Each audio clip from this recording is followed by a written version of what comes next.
Welcome, everyone. I'm Sam Osborne, Director of Marketing and a board member for National Speakers Association of Southern California.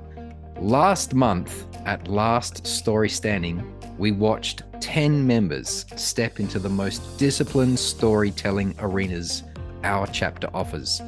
That competition is more than a local event. It's part of a 3-level journey from chapter, regional, and ultimately the national main stage at Influence, where finalists share stories with audiences and peers from around the country. This year, Coach Dan Gordon, our very own member of NSA SoCal, earned the chapter title and now advances to regionals. And many of you know Dan, not just as a storyteller, but as an executive coach and a speaker who helps people overcome fear, build confidence, and unlock their potential, including public speaking anxiety and limiting beliefs around performance.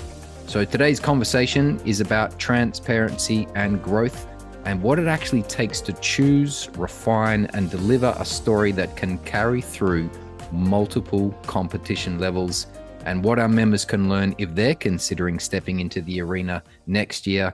Coach Dan, congratulations and welcome. Sam, it is a delight to be here. Thank you for having me on. Oh, it's an absolute pleasure, Dan.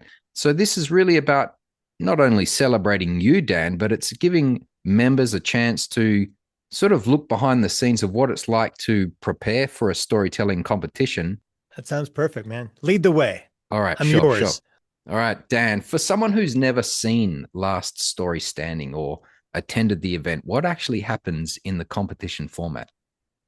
So in the actual competition, there's a group of judges, and there's a whole audience, right? So you have an audience of people, right? You're not just speaking to the judges, but there's an added level of, I wouldn't call it stress, but just awareness, right? That like as you're doing this presentation, people are actively determining how well you are doing as you're doing it.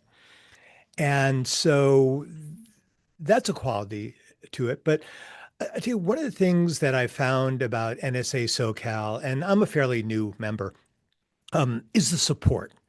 And I can tell you that just walking in the room, I felt supported. Right? Yes, it's a competition, but it doesn't feel like a competition. It doesn't feel competitive. Like no one's there hoping I was going to lose. Yeah. And from my perspective, like I was watching the other people and I'm going, wow, that's really good. And if you're thinking about doing it, one of the things I would suggest is to just I'll just say it this way. I put the competition out of my mind. And I was there to deliver my presentation in the best way that I could. I honestly wasn't there to win. In fact, when I won, I was really surprised. And because it's like, I just sort of forgot that this competition was a competition. But I really enjoyed it. I love the people there. And it was very respectful. Everybody who was up there, everybody who was getting judged, the way that the judges gave people feedback was just tremendous. Yeah. Yeah. Beautiful. Thank you so much. Dan, what made you choose, or no, what made you decide to compete in the first place?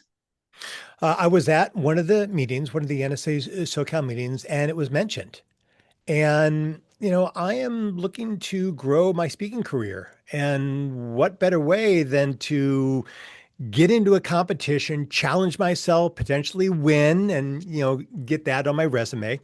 But I thought this would be a tremendous challenge, Yeah. right? Doing a 5-minute presentation. I'd never done a presentation that short.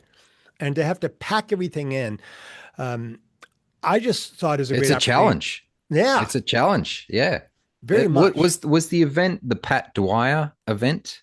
Yes. Yeah. Yes, because that's I remember it's where Hmm. we said right, we're opening registrations and it's the first 10 to basically put their name down.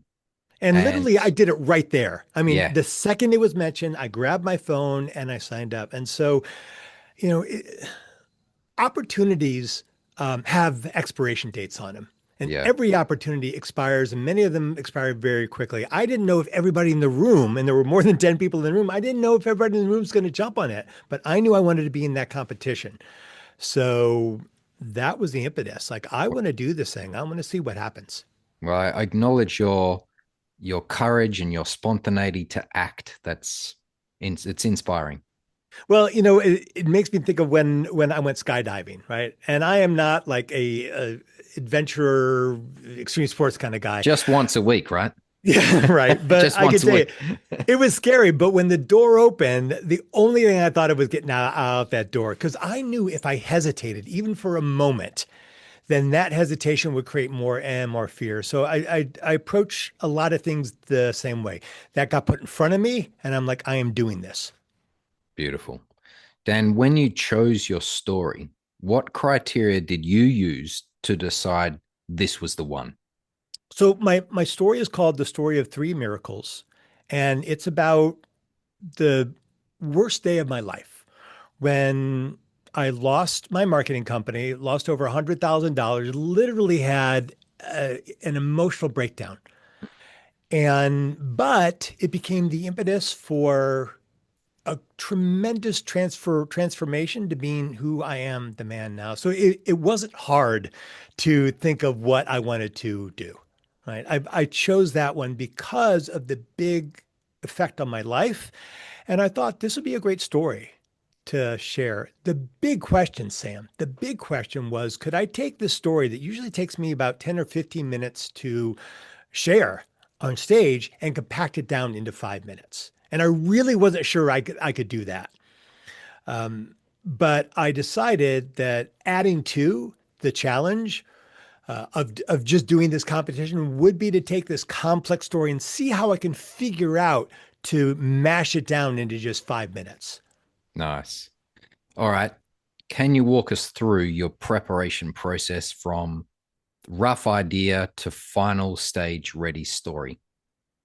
The first thing that I realized I had to do is that the story had to be told in three discernible segments that people could follow, because it's not just about how I lost everything, but then how I decided to transform my life, how I decided to go from marketing to coaching, and then somebody gave me an opportunity to speak, and then how I got that opportunity, and then ultimately got the first ever standing ovation this company had ever given a speaker. There's a lot in that story, right? Mm-hmm, There's a mm-hmm. lot more than 5 minutes. So I realized I had to figure out how to take people through it.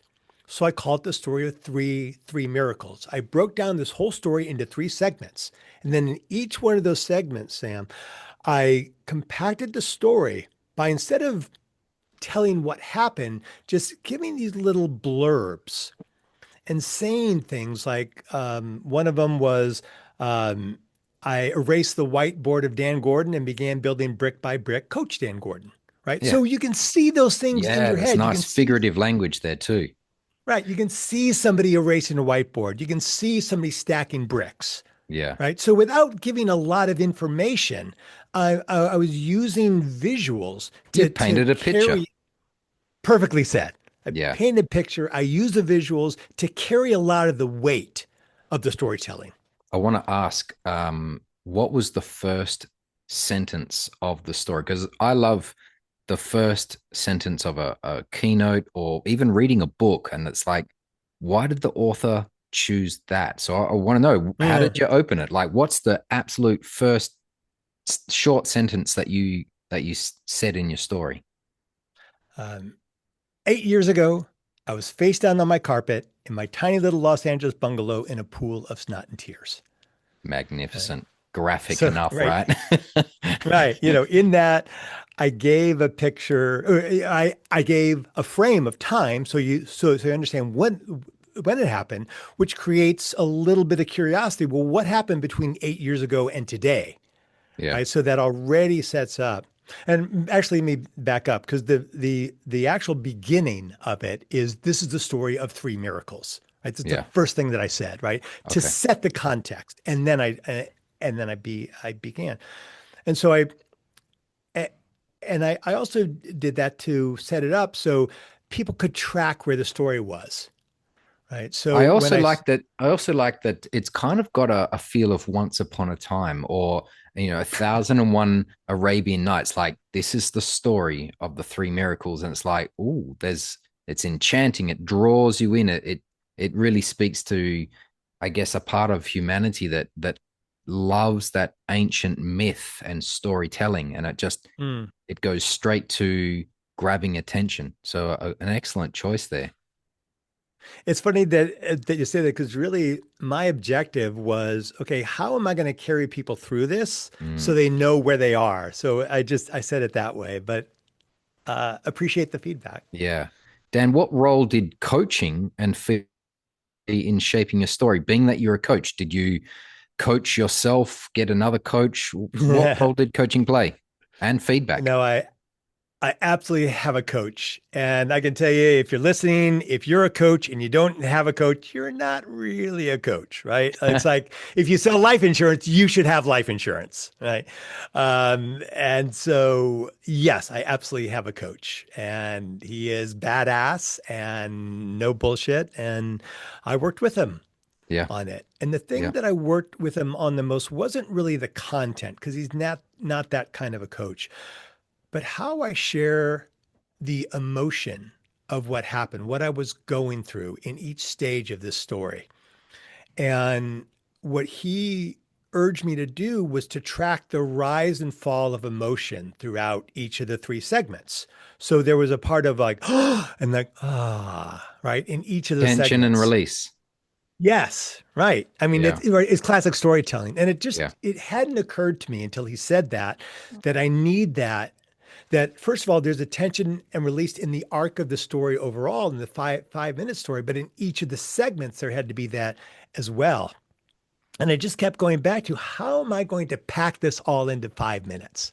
Right? But it was a lot of visuals, a lot of key words that just the wording brought those feelings out. Yeah. It's Did you really get a any? fascinating experience. Yeah. Thank you. Any additional support or coaching from NSA members? You know what? I didn't ask. And I'll tell you why. I was a little nervous about the whole thing. And by a little nervous, I mean a lot nervous. And so I had reached a certain meter of the story and focus. And I thought, I'm concerned that somebody's going to give me a perspective that's their perspective and it'll take me off track. So I really just sort of sequestered myself. I work with my coach and, of course, my love, Rosalind, and she was really helpful Shout out to in giving Rosalind. me yes, and giving Shout me out. very direct feedback. Nice. Usually the best coach in the world is the sweetheart of our lives. Okay, Dan, what surprised you most about preparing for a story competition versus preparing for a keynote? Preparing for a keynote is 10 times easier than preparing for this. When I only have 5 minutes and literally every word mattered. Yeah. Every word mattered. Yeah. I've never done that before. I mean, in a keynote, I practice, but I always bring in what's just going on in the moment. And I rely on the emotion of the room to enhance what's happening, right? I couldn't do that here. So every word had to be Mm, remembered. And I was surprised at how hard it was to remember 5 minutes. 5 minutes. Yeah. Yeah, because it doesn't seem like a lot, but there was a lot at stake. And the other thing that was really hard about it was that it had to be 5 minutes and nothing more, Yeah. right? So Yeah. 5 minutes and 1 second, I'm disqualified. So there's a certain amount of having to figure out the speed at which I deliver this. Yeah. Too fast, it sounds like I'm rushing. Too slow, I get disqualified.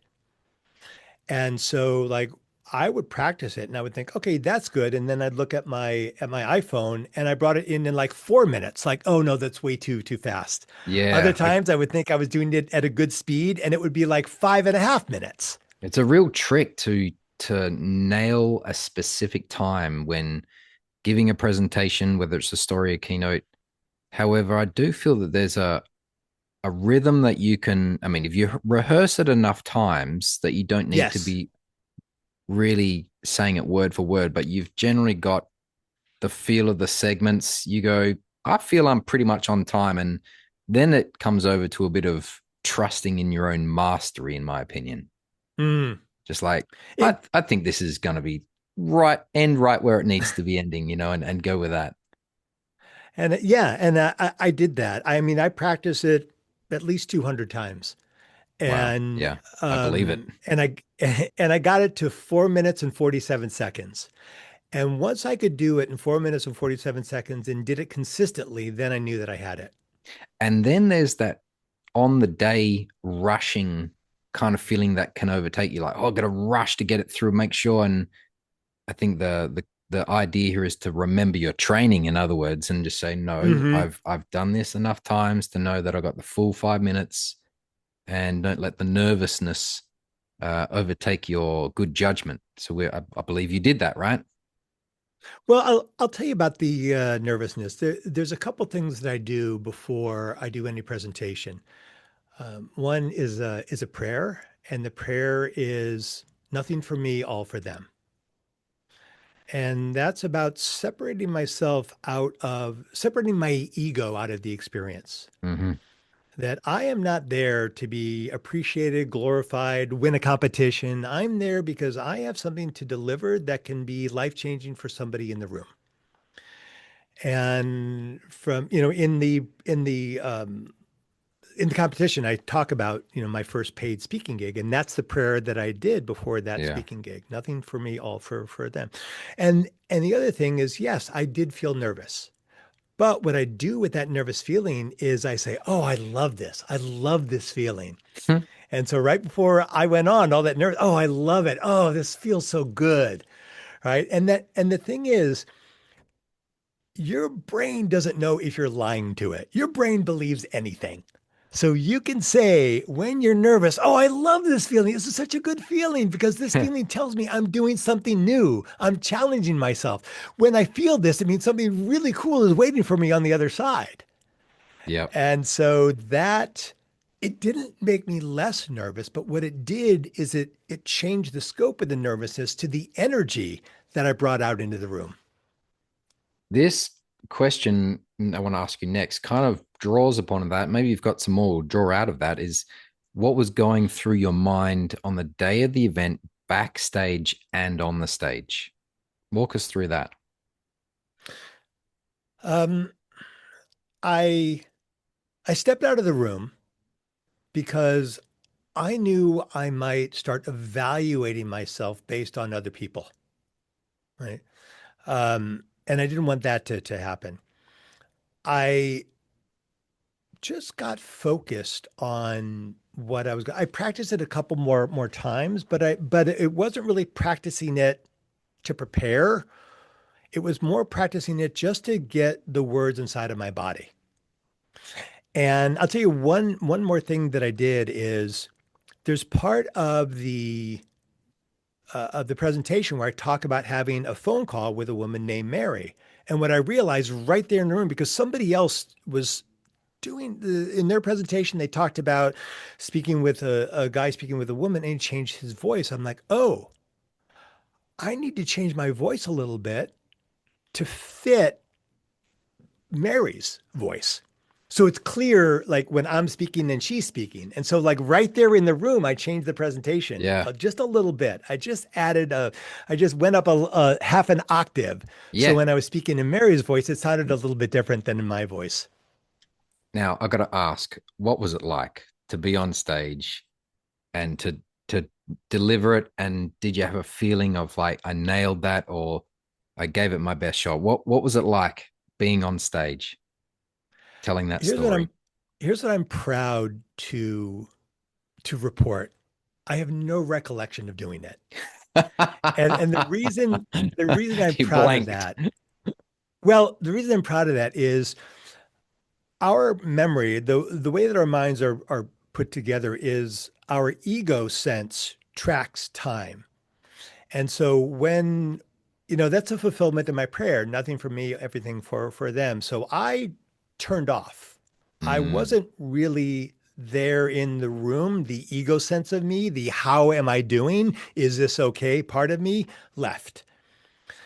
And I'm just so pleased that that happened. And that happens with a lot of presentations that I do. I don't remember. I remember walking on stage and I remember leaving stage, but my memory is built from watching the video. And the thing that I love, well, what I do remember, I remember walking up and then it was time to begin. And I just remember saying, this is the story of three miracles. Yeah, And then the next thing I remember is there was applause and then talking with the judges. I believe that, But man. other, Yeah. yeah, I'm sure you've had that experience, Sam, Yeah, well, right? Where I you entered just a geeked out. Toastmasters competition quite a while ago in West Hollywood, and I won that the local one. And yeah, I know the feeling of just you kind of get into this automatic zone, but yeah, time slips away because you're really engaged in it and you're delivering it for the audience. You're reading the audience, you're evaluating your craft and delivering it Hmm. and trying to deliver it anew rather than Yeah, rehearsed. That's the key is like as a theater performer, you get on stage, you say the same line, but you say it for that audience. And it I, you endeavor to make it come out fresh for them. I think that's the I really appreciate that. Yeah, I I I want the energy of the room to negotiate some of the energy that I put out. Right. And I just sort of let that happen. There's a symbiotic relationship, right, between the speaker and the room. mm, And if you're evaluating how you're doing as you're doing it, you completely miss out on that relationship. And so if you allow yourself just to be, and a lot of rehearsal allows you to do that, right? yeah. It Yeah. allows you to do that kind of a wink out thing. Yeah. Dan, now that you are heading to regional competitional, the Yeah. regionals competition, what's different about how you're preparing this time? Well, the regional is just a recording, right? So they're just watching the video. There's Yeah. nothing for me to do. I was disappointed about that because I wanted to, I wanted to Do it do it again again. for the Yeah. region. Yeah, right. And so I'm really at just the hands of the other people who submitted their videos, and I am hoping that my video looks good and the energy of what I did comes through the Yeah. video. I think it does. Um, the one, just to backtrack a little bit, the one thing that I was concerned about is I'm a stutterer, right? And so there was one part of it where I did stutter, where I got caught up on a word. And that's my only thought about the regional is if that's going to be I don't know, a blocking point. I hope it's not, because what I'd love to do, Sam, is I'd love to inspire other people who stutter to do Yeah. this work. Yeah. And I'd love it for NSA SoCal to win with a stutterer. Yeah. Final question for you, Dan, and thank you for that because I think it's it's important to, despite having a stutter, and some people might say that that is a flaw. Well, I'm going to say it's authentic. That's who you are. It is. And it's part of you. And appreciating every part of ourselves is kind of what we're here to do. And to inspire and send a message to other people that you can appreciate your so-called flaws and transform them in the process. Yeah. Yeah. All right. For members considering competing next year, Dan, what would you tell them about the growth that comes from stepping into this arena of the last story standing? I have a little sign. It's in fact here. Let me grab this. It says do. I don't know if you can see it. It says do what you fear the most. Do what This you is a fear the most. this is I a love it. sign that's sitting next to me that I see every day because it is. Now your camera's gone blank. Oh, It must have been. Yeah, there we go. there Okay, we we're go. back. Okay, Beautiful. thanks. As you Um, were saying. yes, if you think you don't want to do it, you should do it. Yeah. right? If you think that you don't have a story to tell it. Because the challenge that you will go through in just the preparation for the last story standing competition is going to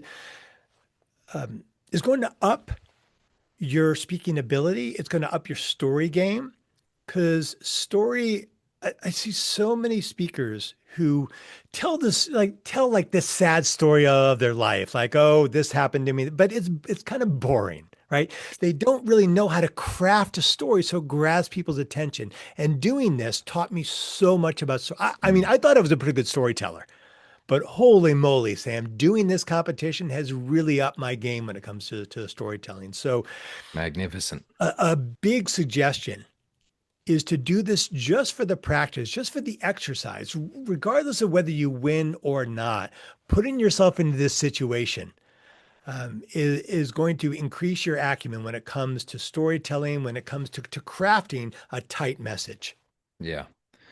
So, listeners, we want you to, I encourage and invite you to enter next year 2027 competition.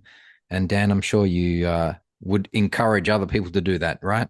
Absolutely. And I would love to lead that if no one else steps up. I would love to be a coach and mentor for people because obviously I'm not going to enter next year, Yeah. but I would love But to be a coach. you'll be jumping on stage next year to promote the next year's event. So we'll be getting Yes. you back, much like we got Deshaun, who was last year's champion, Deshaun Mm. Wynn. Shout out to Deshaun. All right, Yes. Dan, an absolute pleasure to interview you, and all the very best of luck to you at regionals. And I hope to see you at nationals. That'd be Yeah, cool. That'd be really cool. I do too. And I want to just say this. I am I want this. I mean, obviously there's a part of me that wants it for me, but I really want it for NSA SoCal. I love this chapter. And Yeah, just like you, I want to grow this chapter and I want to put NSA SoCal on the map. And winning the national competition would do so much for our chapter. And it really, since winning this has been a big focus of mine. What can I do to grow this chapter, to bring more good people in? Because the more brains we have in our game, the better we do. All boats rise together. And I want this chapter to really be a premier NSA chapter in this country. agreed. Magnificently said. Thank you so much, Dan. Coach Dan Gordon, everybody, make sure you follow his journey as he goes to regionals and potentially goes to nationals. Sam, thank you for having me on. Be well.